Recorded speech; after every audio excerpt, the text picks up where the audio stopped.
Time to talk a little science. I'm sure most of you saw, or maybe even you heard of now, Michael Jackson's appearance on the Billboard Music Awards. It was stunning. It really was stunning. And I thought we'd check in with Dr. Laser.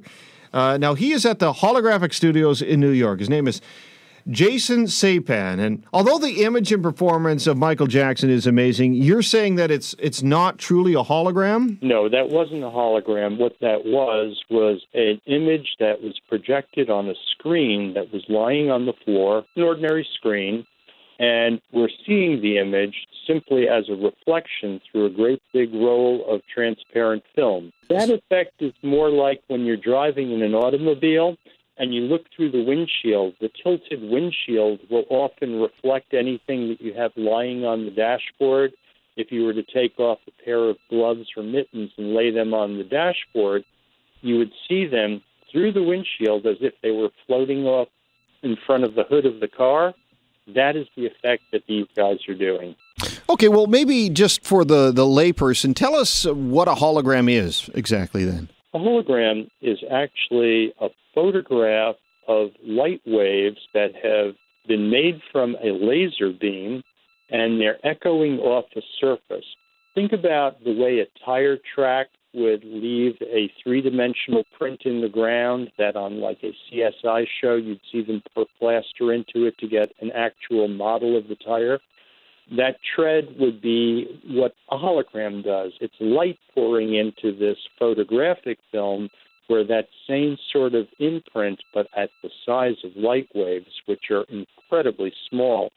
A wave of light is only, half of a micron, and a micron is a millionth of a meter.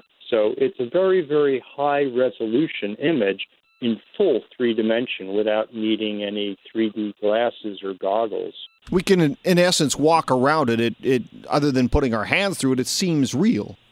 It seems very real, yes. I mean, and you can put your hand through a holographic image. A friend of mine said, well, what if we had like 3D traffic personnel and things like that? Because we have a problem with traffic lights in Winnipeg occasionally. And she suggested, well, why don't we just have 3D officers at the intersections to guide traffic when these lights go down? Is that even possible? Well, anything is possible, but it would be difficult to achieve that because when you're talking about doing something outside, you're competing against the sun, and the sun's at different angles at different times of the day.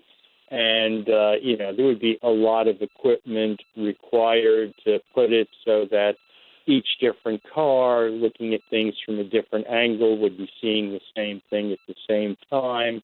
So the pragmatics are a bigger problem than anything.